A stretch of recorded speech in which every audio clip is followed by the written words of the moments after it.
למען אחי ורעי, הדברנה שלום בך, à l'équipe Sitré Chaim, la famille Ben Guigui, Belaïch, Yael, Nissiam avec le de Dieu, tous ceux qui sont là pour nous aider, et à la mémoire de l'âme de Abraham, que malheureusement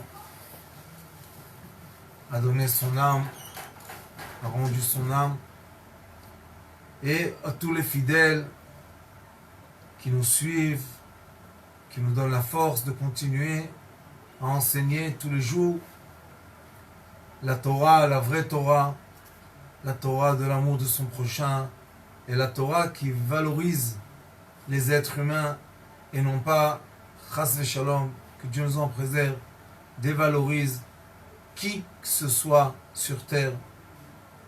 Tout le monde sont nés à l'image divine, et c'est pour cela que notre rôle sur terre est de piocher dans la Torah profondément, avec toutes les forces qu'on a, malgré que des fois on trouve des rochers dans le chemin très durs à casser, à percer, et malgré que des fois on tombe dans la boue, et des fois il y a de l'eau, il faut savoir que plus on va rentrer profondément dans l'âme de notre prochain, et on va voir la beauté, la gentillesse, la bonté de chacun de nous, de chacun de vous.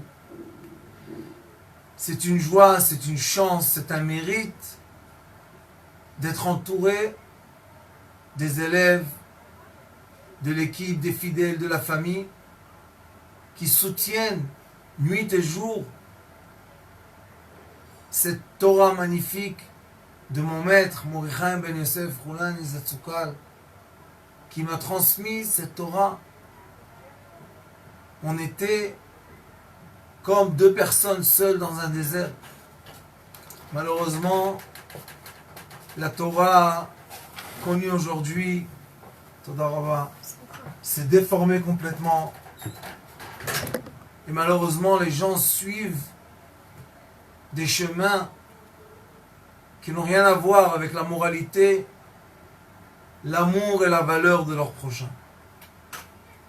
Aujourd'hui, on va étudier deux extraits, si on aura le temps, de la Mishnah, tout simplement. La Mishnah, la Torah orale qui a été transmise depuis le désert jusqu'à la destruction du deuxième temple, et les sages, les Tanaïm, qui nous ont écrit tout ça, rédigé, pour qu'on puisse avoir la Torah orale qui est devenue écrite, qu'on ait la chance et le mérite de vivre le verset qui dit A Torah zo lo tihe mukhlefet. On ne changera jamais de programme, on ne changera jamais notre Torah, on ne changera pour rien cette lumière tellement bonne, tellement gentille, tellement belle, tellement riche, qui permet, et comme vous voyez, Baruch Hashem, on est ensemble toute cette période, malgré qu'ils disent que maintenant les gens vont sortir d'être dans la maison, etc., il y aura plus de liberté, je ne sais rien. Mais une chose je sais, que Baruch Hashem, on a passé un tunnel très sombre. Et ces lumières que Dieu nous a donné la force grâce à vous, tous les 2 jours, donner un cours de lumière. Je ressens que cette lumière, Baruch Hashem, est fortifiée pour nous. On a eu les fruits de l'arbre de la vie. Etz Chaimi, la Marzikimba, on a eu le fruit. C'est quoi le fruit? Le fruit, c'est la vitalité. Le fruit, c'est la capacité d'un être humain de passer des moments où vous allez voir, un jour, dans quelques dizaines d'années, cette période va être écrite dans les livres de l'histoire. Et je suis sûr que nos petits-enfants et arrière-petits-enfants vont dire comment ils ont survécu, être enfermés dans les maisons 2 mois, sans travail, sans sortir, sans des fois, il y en a malheureusement, que Dieu nous en préserve, qui sont arrivés à la famine à cause de ça, parce qu'ils n'avaient pas assez d'argent pour acheter du manger. Comment vous avez passé cette période? Comment vous étiez capable de vivre dans la maison, toute la famille ensemble, sans casser la famille, sans casser l'éducation des enfants? Comment vous avez fait? Aujourd'hui, depuis jeudi, la vérité, l'équipe Sitrei Chaim, Alexander et Gila, ils ont décidé que, et bien sûr on a le donateur qui ne veut pas qu'on prononce son nom, ils ont décidé d'offrir à chaque famille de Sitrei Chaim une boîte, une grande boîte comme ça, avec des cadeaux pour les enfants, des jouets, pour qu'ils s'occupent, des jeux, des livrets pour faire des petits travaux de maison, plein de choses comme ça, des petits grains pour faire germer. Et Baruch Hashem, je me suis dit, quand ils m'ont montré cette boîte, je me suis dit, pourquoi qu'une personne, dans ces moments difficiles, que chacun garde son argent pour lui, il a peur, qu'est-ce qui va se passer demain? Pourquoi qu'une personne,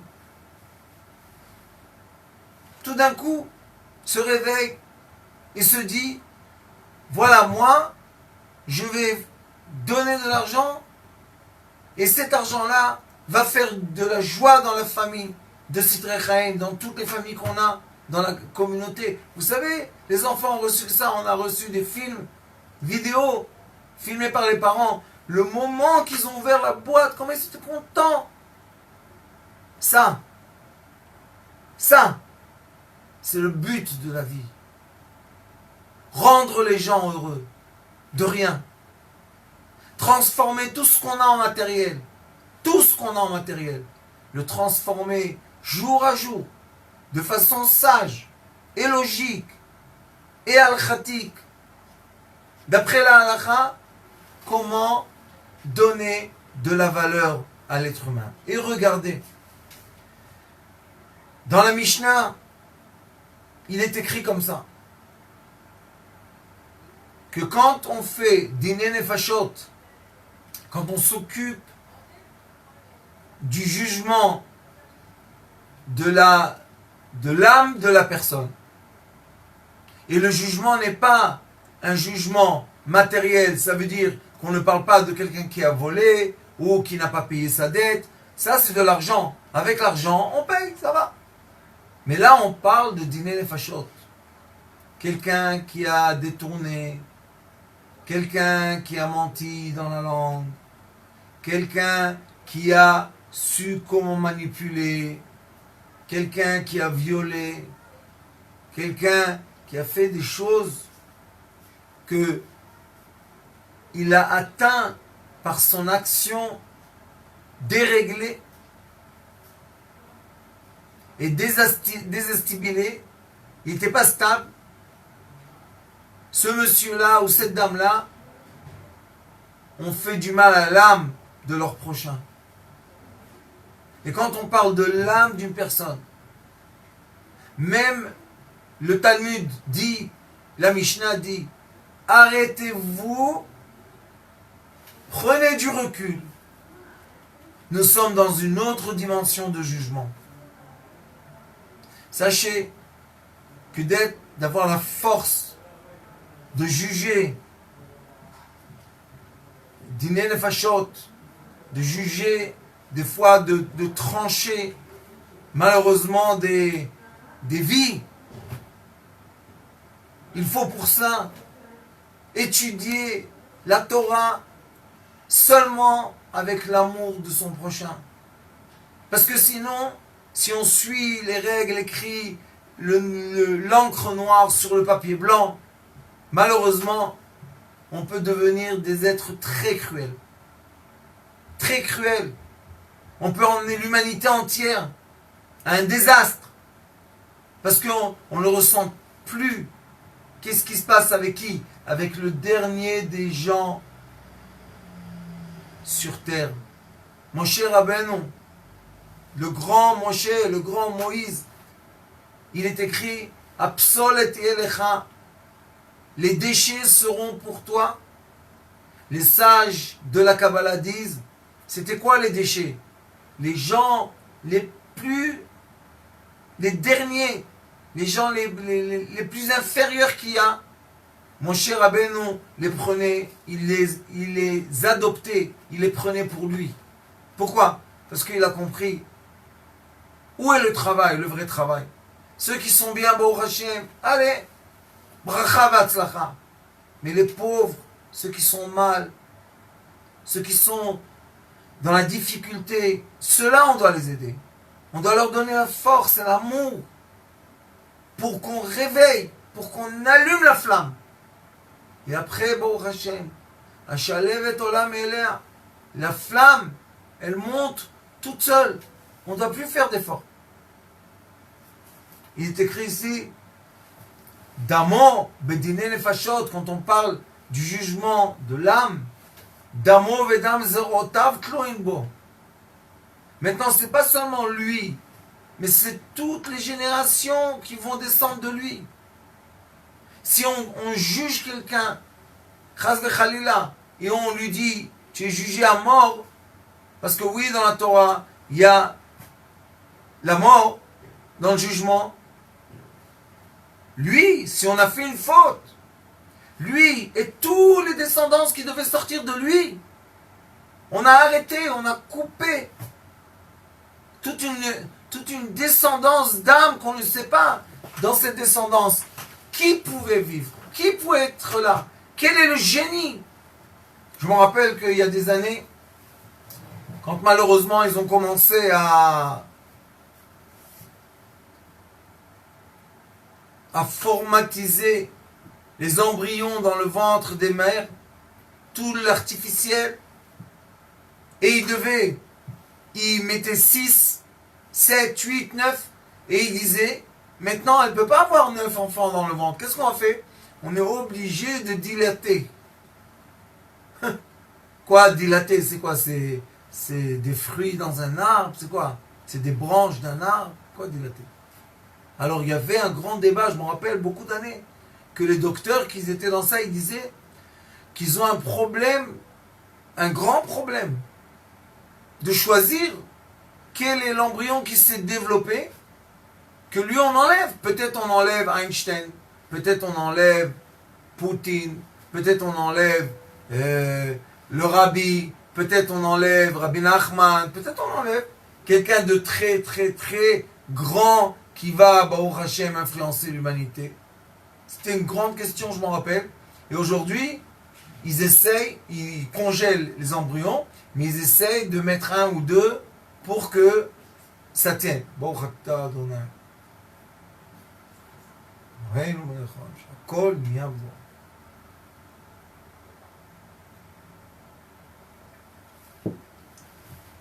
Alors il dit, Sheken matzinu bekain sharag et achiv, qu'on a trouvé chez Caïn, quand qui a tué Ebel, son frère. Qu'est-ce qui s'est passé? Il est écrit dans la Torah, Damei achicha tzoakim alay min ha'adama. Damei, pourquoi il est écrit?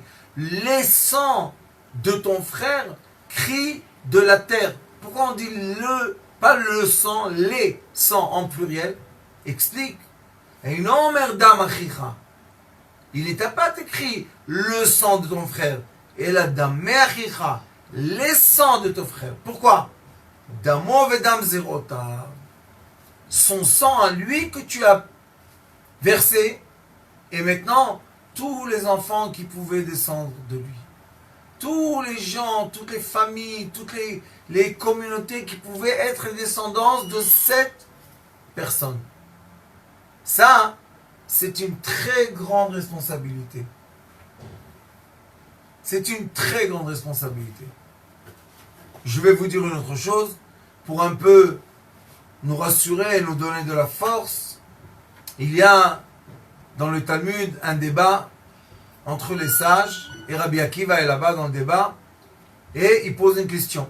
Rabbi Akiva, il dit, tu as vu quelqu'un avec un couteau courir après un autre et lui dire, je te tue, je te tue, je vais te tuer. Et ils sont rentrés dans un immeuble, tu voyais plus rien, et il est sorti, l'autre, avec du sang dans le couteau. Tu rentres dans l'immeuble, tu vois que la personne qui a couru après lui est morte. Maintenant, il pose une question, Rabbi Akiva. C'était le Rav de Rabbi Shimon Bar Yochai et de Rabbi Meir Balanes. C'était pas n'importe qui, Rabbi Akiva. Il a vu 24 000 élèves à lui qui ne se sont pas donné respect les uns aux autres mourir. Il a enterré pendant le Homer 800 élèves par jour. Vous imaginez un peu 800 élèves par jour enterrés. C'est affreux. Et lui, c'est le Rabbi Akiva qui nous a dit aime ton prochain comme toi-même. C'est la règle essentielle de la Torah, Baruch Hashem, de cet enseignement divin qu'on ne changera avec aucun autre enseignement. Parce que tu tournes et tu pioches et tu trouves tout dans la Torah. Pioche plus profondément, tu trouveras encore de réponses à ta question. Va encore plus profondément, tu trouveras encore d'autres réponses à ta question. Ne t'inquiète pas. Elle a les réponses, la Torah. Et c'est pour ça que les grands dirigeants du monde, toujours, ont des conseillers, des grands rabbins, des rabbins que personne ne sait, mais les grandes décisions, quand il y a une décision de guerre par exemple, ils viennent parler avec les rabbins. Pourquoi? Parce qu'on a maintenant sur la table dîner nefashot. On est en train de juger des vies de gens. Vous savez que quand dans la guerre, il y a, ça s'appelle la chambre de guerre, Cheder Milchama. Et dans ces chambres de guerre, il y a les grands commandants qui voient la carte de la guerre qui va se passer et ils vous disent on va avoir tant et tant de blessés, tant et tant de morts, tant et tant de pertes de chars, tant et tant de pertes d'avions, tant et tant de pertes d'outils. Vous imaginez un peu être assis dans une chambre et dire je vais faire la guerre et je sais d'avance que je vais perdre des gens et je vais perdre malheureusement l'habilité des personnes qui vont devenir invalides à cause de la guerre. Vous comprenez quelle responsabilité. Mais des fois il n'y a pas de choix. On est obligé de faire la guerre. C'est aussi une partie de la Torah. Et quand vous étudiez Yoshua, qui était l'élève de Moshe Rabbeinu, qui a fait la guerre pour conquérir la terre d'Israël, vous voyez que là-bas, il y avait une autre forme de guerre.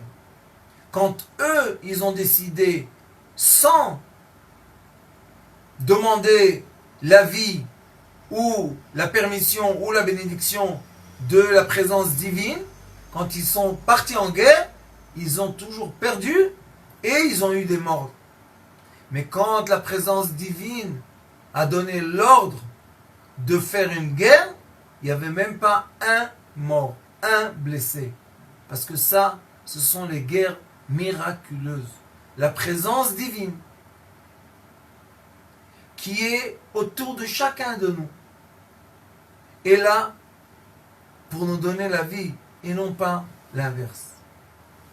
Il dit ici Damé, davar acher, damé achicha, une autre chose, étudie la Torah, damé achicha, le sang, les sangs de ton frère, shaya damo mushlach ala yatzim vala avanim. Que malheureusement, on sait que Caïn, il a cherché l'endroit qui va poignarder, que son frère va mourir. Et d'où il a étudié ça, vous savez? Du corbeau. Caïn a vu que le corbeau attrape un oiseau, et il le pique partout, pour que l'oiseau mord. Il ne savait pas avant. Caïn, il était le fils de Adam et Ève. Qui tuer, il n'y avait pas ça. Donc il ne savait pas comment tuer. Il a vu que le corbeau, il a un bec pointu. Il a pris une pierre pointue. Et qu'est-ce qu'il est écrit là-bas, vous savez? Vayakam Caïn al Hevel. Caïn s'est remonté. Il a renversé son frère qui était sur lui. C'était Hevel qui voulait tuer Caïn. Et tout le monde dit, Caïn était un méchant. Non.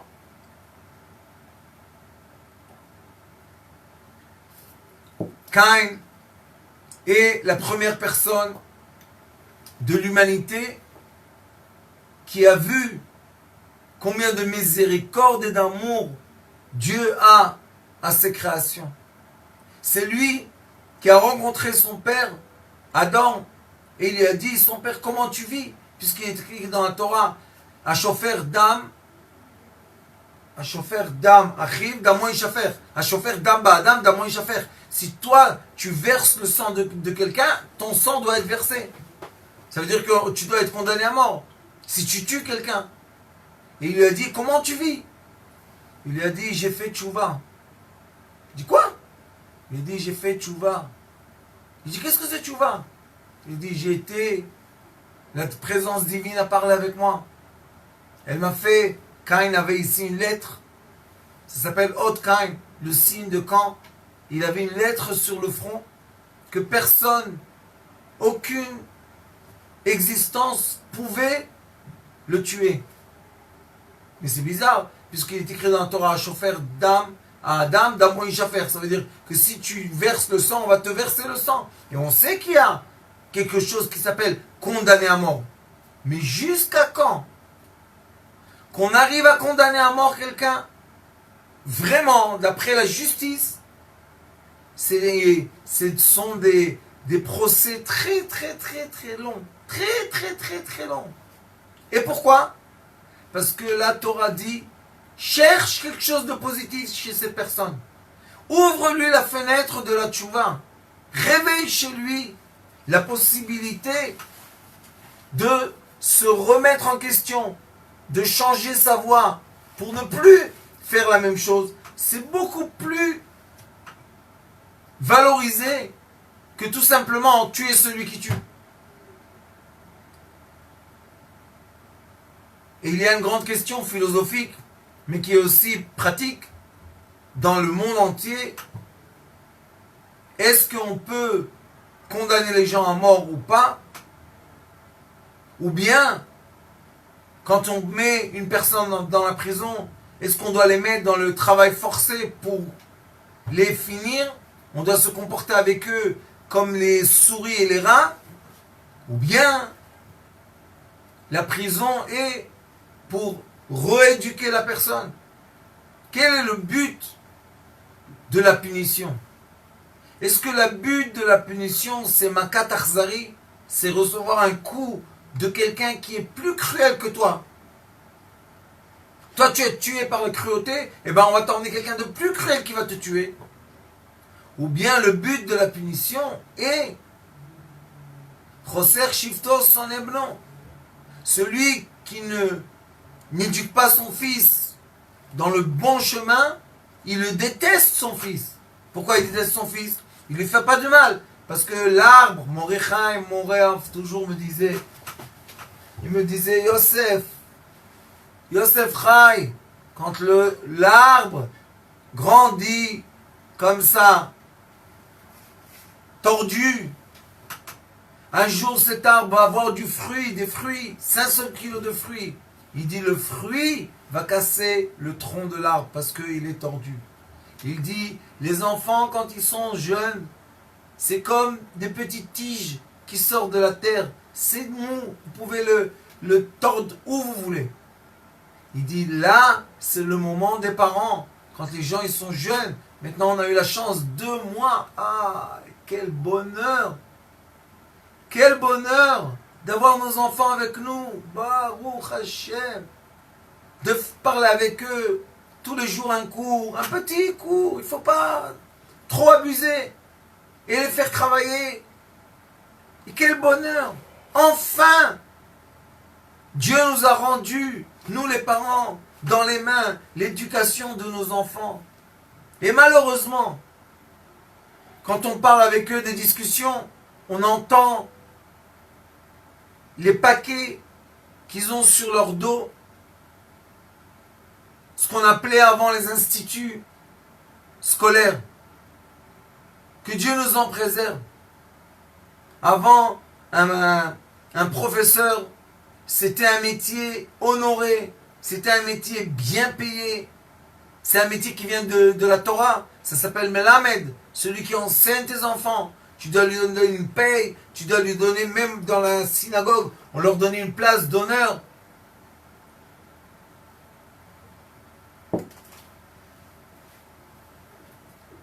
Et malheureusement, ce métier, dans le monde occidental, est devenu un des métiers les plus moins payés. Vous imaginez un peu quelle honte. À qui on paye de l'argent? À ceux qui font rien pour nos enfants. Et pourquoi on ne donne pas des bonnes payes à ceux qui éduquent nos enfants? Une fois, en 2008, je crois, ou 2007, il y avait une crise en Israël. Les professeurs ont fait la grève. Et pendant des mois, ils ont fait la grève. Pourquoi? Ils veulent un salaire plus élevé.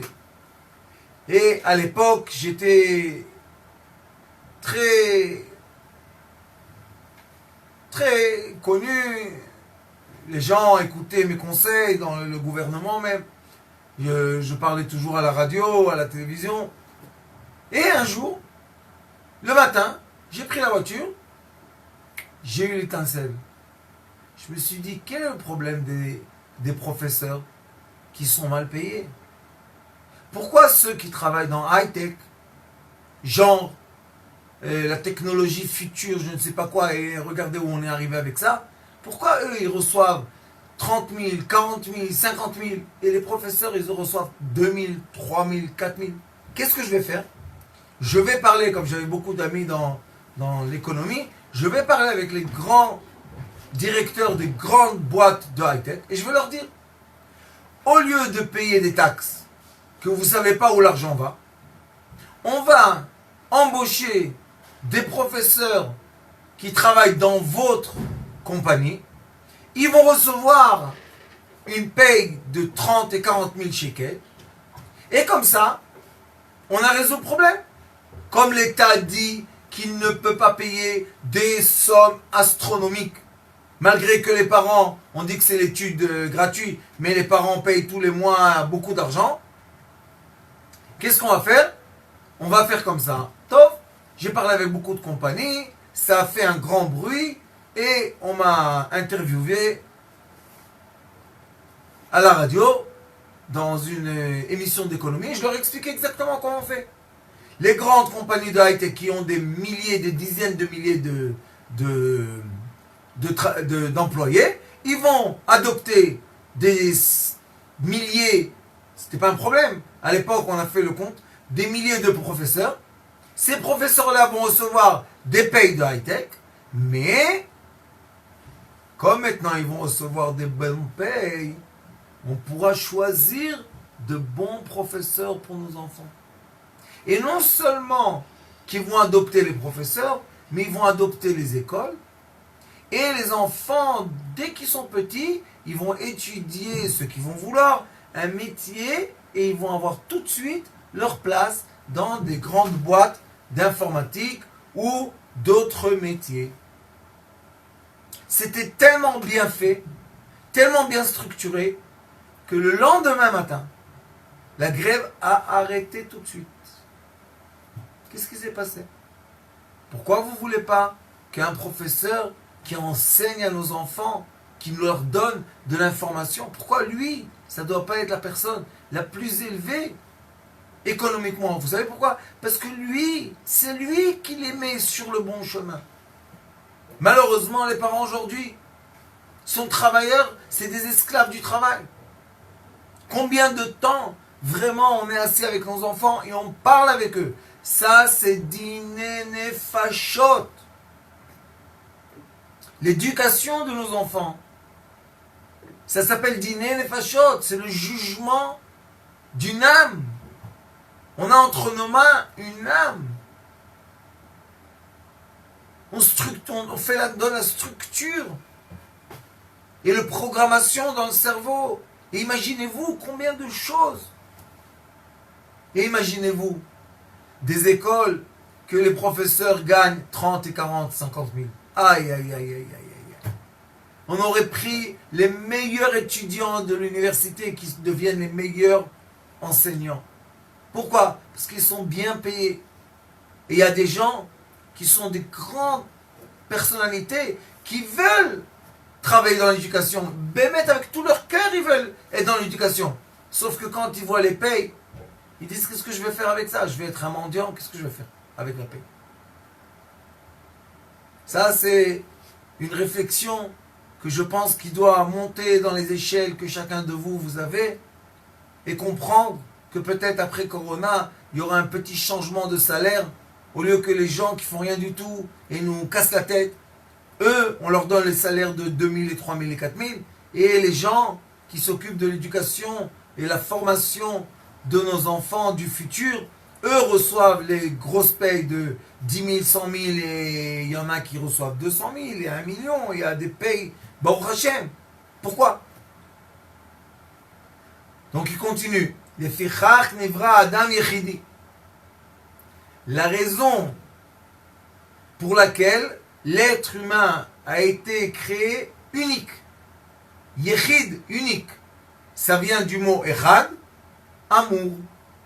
13, amour. Les Lamdecha, écoutez bien les paroles d'une Mishnah. Ça c'est la halakha, c'est la source, le début de la halakha, des commandements, des lois. Ça débute de la Mishnah, de la Torah orale. Qu'est-ce qu'il est écrit? Shekol ha'me'abed nefesh achat m'Israël.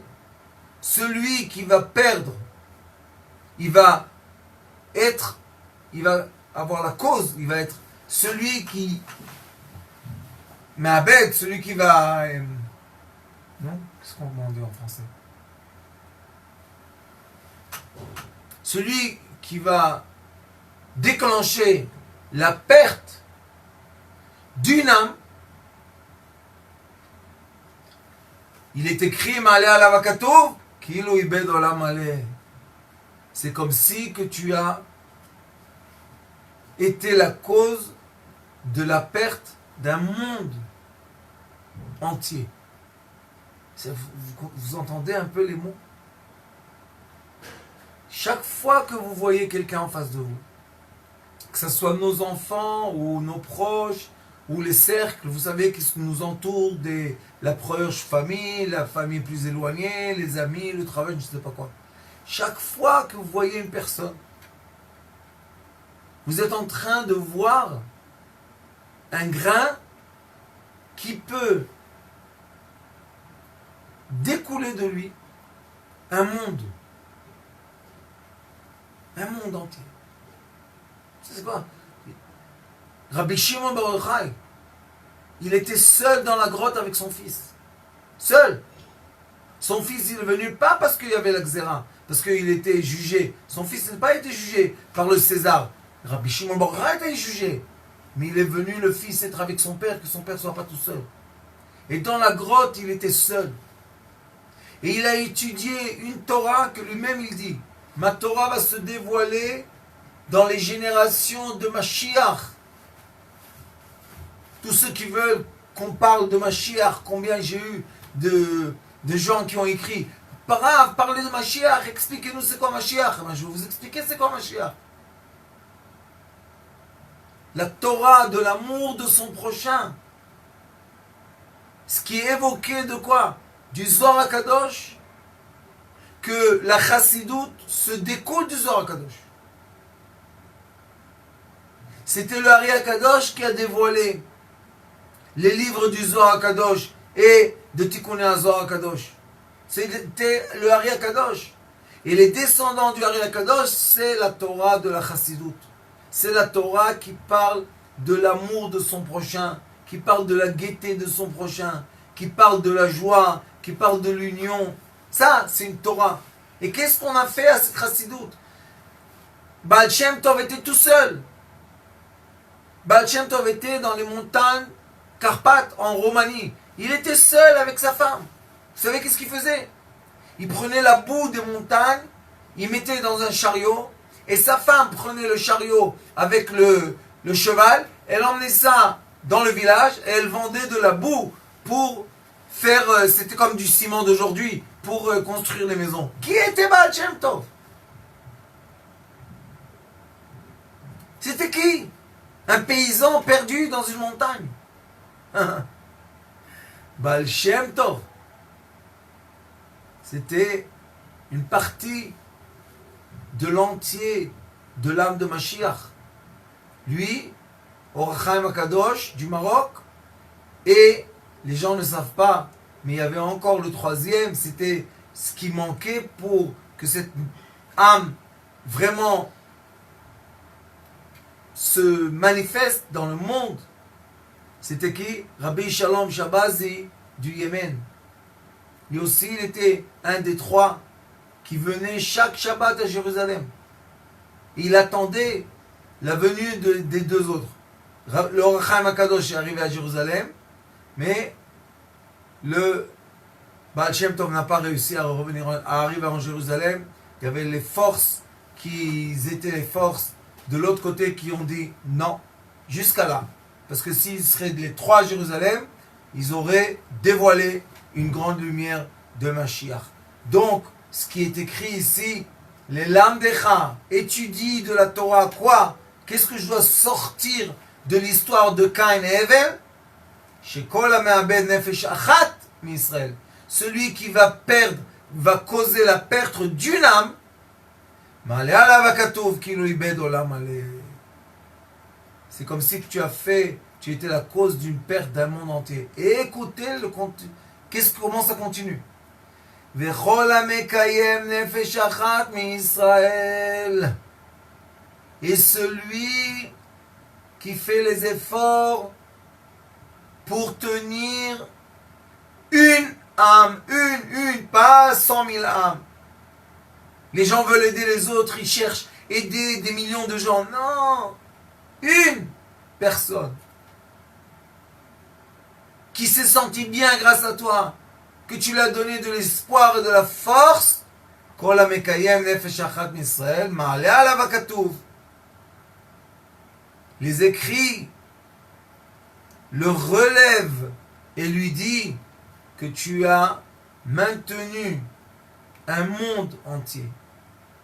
Tu étais celui qui a été là et qui a tenu un monde entier. Vous savez c'est quoi un monde? Olam. Olam chesed ibané. Pourquoi on dit un monde de miséricorde va construire? Qu'est-ce que ça construit? Quand on va chez une personne et on lui donne, quand elle est dans la nécessité, et elle a de la joie, on a maintenu, on a donné la force à une âme.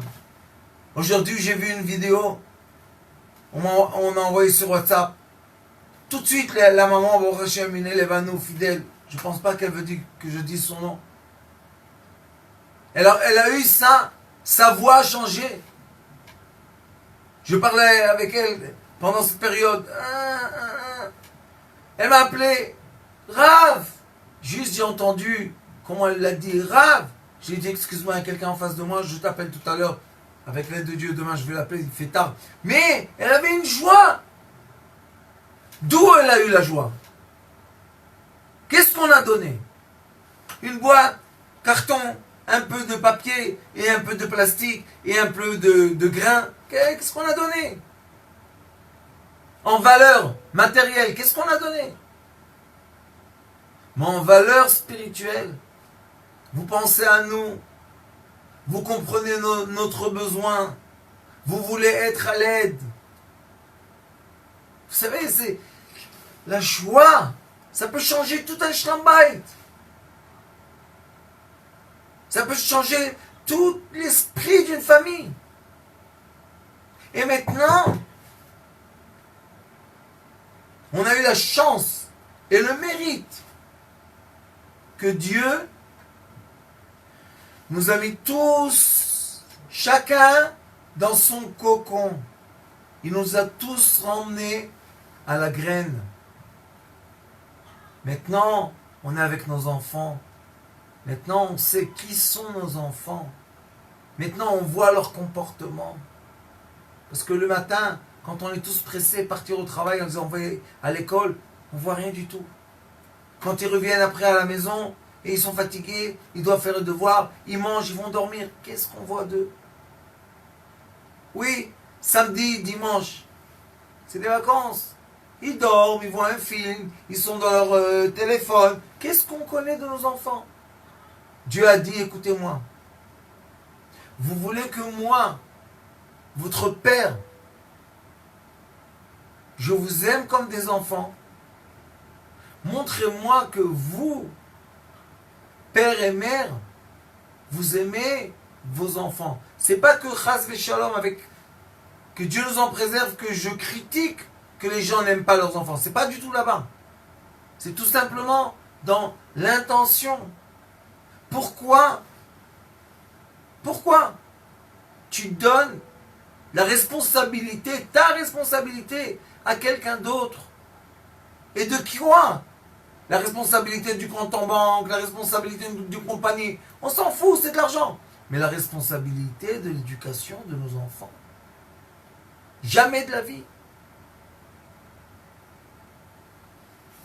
Et il dit, Umipnei Shlom Abriot, et comme on veut la paix chez les créations, chez les êtres humains, chez le Yomar Adam Lachavero Abba Gadol Me'avicha, que une personne, vous savez, quand on était petit, ton père est plus fort, mon père est plus fort, ton père est plus sage, mon père est plus sage. Non, parce que ça emmène la haine gratuite, le lachon hara et des problèmes. Non, on ne peut pas comparer les êtres humains. Pourquoi? Parce que chacun est unique. Comme c'est beau. Comme Dieu est unique. Un. Il n'y a pas deux, il n'y a pas trois, il n'y a pas 10, il n'y a pas 90 000. Il y a un. Echad Elohim. Un. Et de lui se découle, de cette union, de cette unité, se découle énormément de couleurs et d'odeurs et de textures et tout ce que vous voulez. Mais la lumière de l'infini est un. Alors il dit,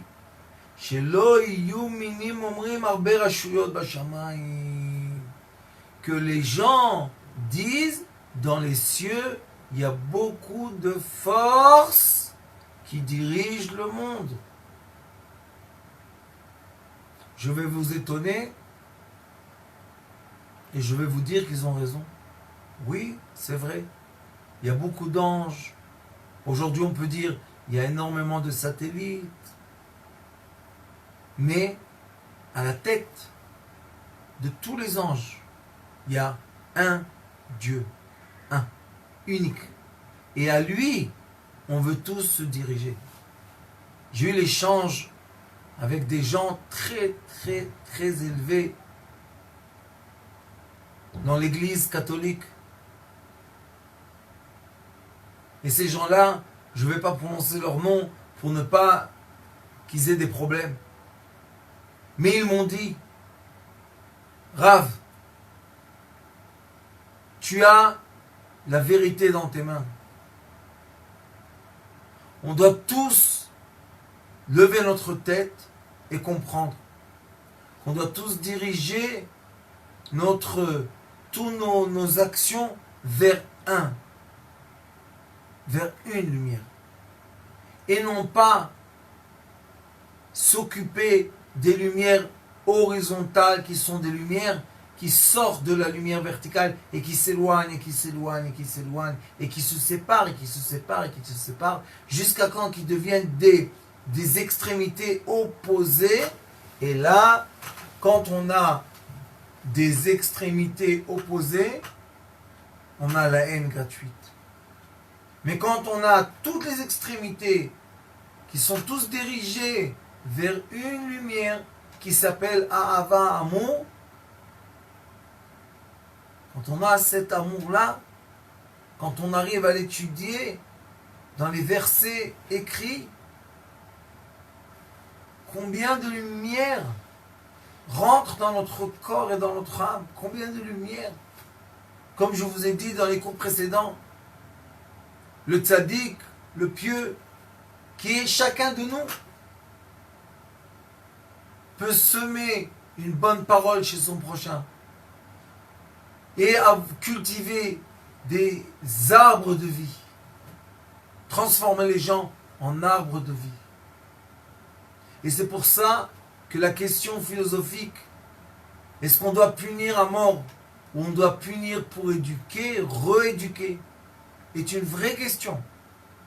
Et d'après la Torah, celui qui a eu une faute doit avoir une rééducation qui est une éducation sentimentale, une éducation émotionnelle. Parce que l'éducation logique, 1 et 1, 2, ça ne change pas du tout le caractère et le comportement des gens. Mais l'éducation émotionnelle qui montre à la personne de deux côtés l'émotion qui a passé la personne qui a été atteinte par son geste. Chaque personne a un sentiment. Vous savez, dans une des unités de l'armée, les unités de guerriers, vous savez, ils vous font un préparatif. Et ceux qui ont réussi à passer toutes les épreuves, à la fin on leur donne un revolver.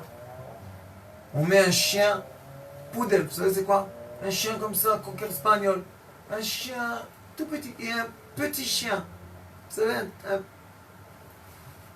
et on dit à la personne, tu as le commandement de tirer, tire. Vous savez, 80% des gens qui ont passé toutes les épreuves physiques, qui sont très, très violentes. Violentes, hein? L'épreuve émotionnelle, 80% mettent le revolver sur la table et sortent. Seulement 20% tirent. Et évidemment, il n'y a pas de balles. Et regardez, on connaît cette histoire, ça fait au moins 30 ans, 40 ans, on connaît, on sait que c'est comme ça.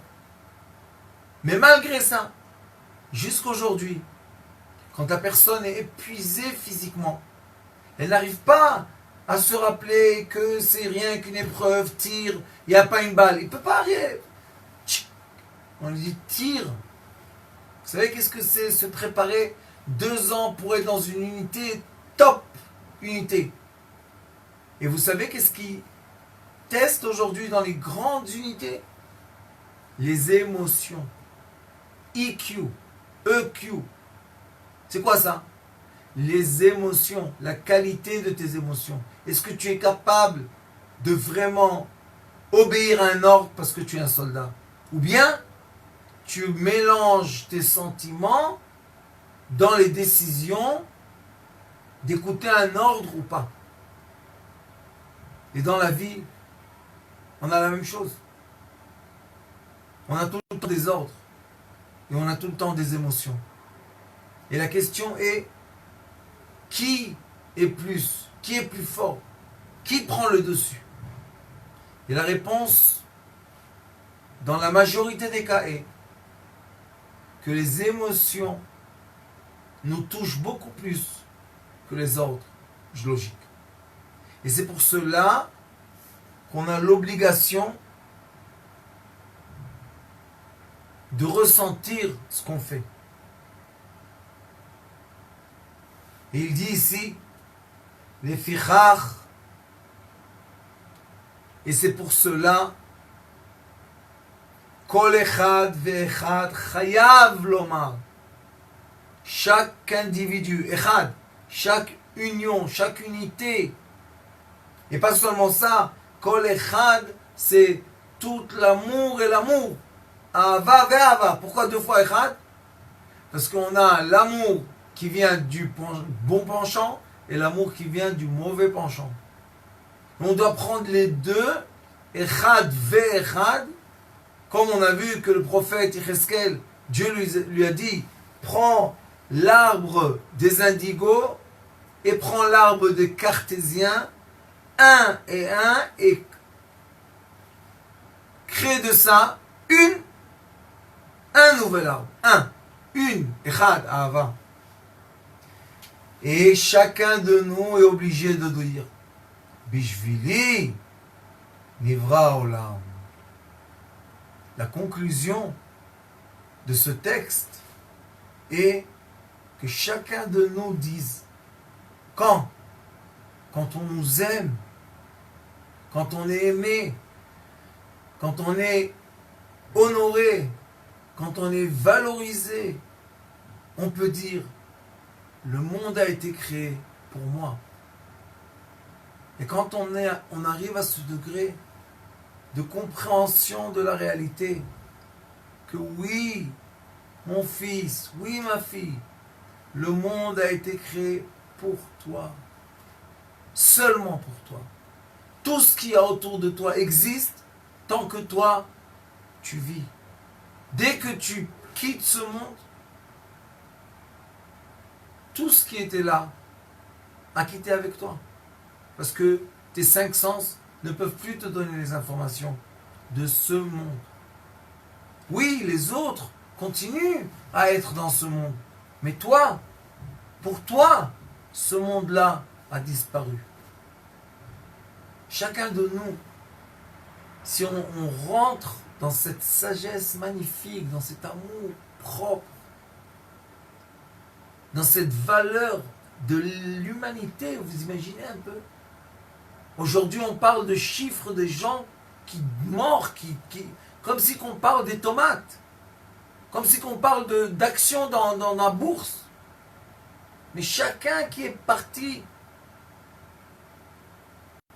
par cette épidémie présente, vous savez qu'est-ce que c'est?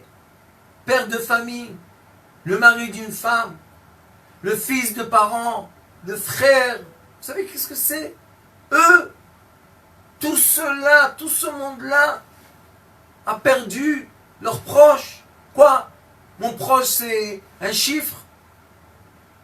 Ma femme, elle m'a dit, quoi, maintenant ils veulent qu'on envoie les enfants à l'école?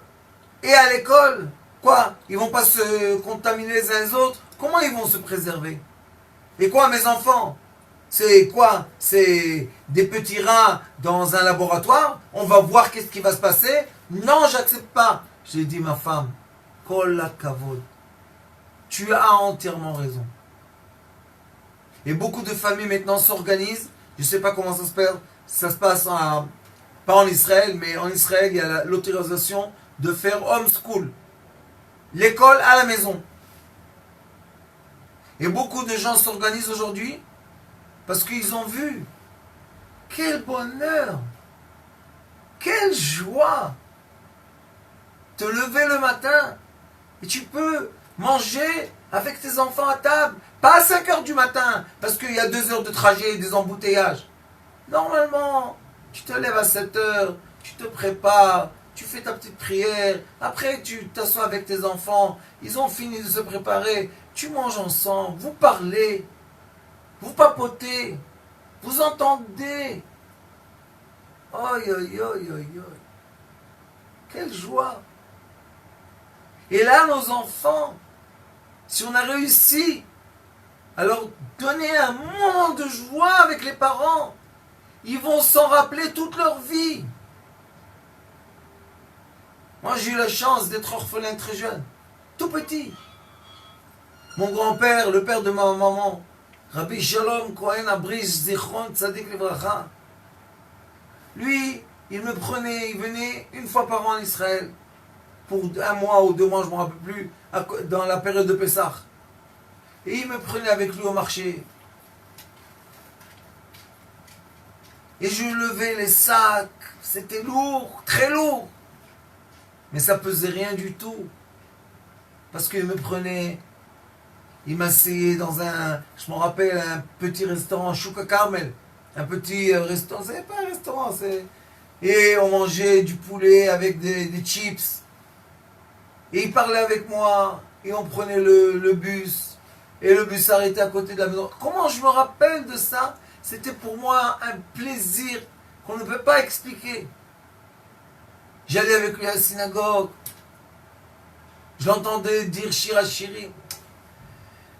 Ça, c'est quoi? Il venait, le pauvre mon grand-père, lui aussi, il était jeune, très jeune. Très jeune, il est devenu orphelin. 12 ans, il avait pris la responsabilité de toute sa famille. Quand il a vu que je suis devenu seul orphelin, il est venu être avec moi. Il ne m'a pas laissé tout seul. Il ne nous a pas laissé tout seul. Parce qu'on est 4. Mais il a pris, il faisait attention. Il emmenait avec lui toujours des choses de la France, des habits pour celui-là, des autres choses pour l'autre. On avait un père. Il a eu la chance de faire vivre 4 orphelins. Il a fait la bar mitzvah à moi, à mon frère. C'est une chance. Mais quelle était la chance la plus grande? C'est de marcher avec lui main dans la main et entendre les histoires, ce qui se passait avant. Il me racontait comment il aimait les oiseaux. C'est lui qui m'a acheté mes premiers petits perroquets. Et moi jusqu'aujourd'hui, Baruch Hashem. Et j'ai contaminé mon fils aussi et une partie de mes enfants. On aime les perroquets, on a plein de perroquets partout. Baruch Hashem. Il me racontait comment il en met. Et il m'a même montré une fois le petit oiseau qui chantait, il aimait acheter. Et quand il le mettait dans la cour, ma grand-mère, elle n'aimait pas du tout les animaux. Alors, les pauvres, ils ne restaient pas en vie longtemps. Mais lui, il aimait. Le grand Cohen. Le monsieur qui parle avec personne. Lui, il a des sentiments. Oui. Oui. Il a des grands sentiments d'amour. Pourquoi? Parce qu'il dit tout est pour toi, comme tout est pour moi. Si moi je mérite de vivre, toi aussi tu mérites de vivre. Donc, l'éducation est de valoriser son prochain. J'espère qu'avec l'aide de Dieu, on ait tous la chance de regarder nos proches aujourd'hui dans notre maison, dans notre proche famille, dans notre proche travail, et se dire, chacun d'eux, derrière lui, il y a une famille, il y a un monde entier de gens, de 5 sens, et tout cela, on le mérite aussi de vivre, comme moi, j'ai le mérite de vivre. Je vous souhaite à tous et à toutes bonne nuit. Que la grâce de Dieu et la présence divine vous entourent et vous enveloppent toujours par amour. Baruch Adonai Leolam. Amen et Amen. Notre rôle maintenant, c'est détecter notre lumière et en profiter au maximum. Et quand on a un plaisir ou un désir, la porte s'ouvre encore plus grande. Vous comprenez c'est quoi la lumière? Lumière, amour. C'est pas important qui tu es, où tu es, comment tu es. Dieu t'aime.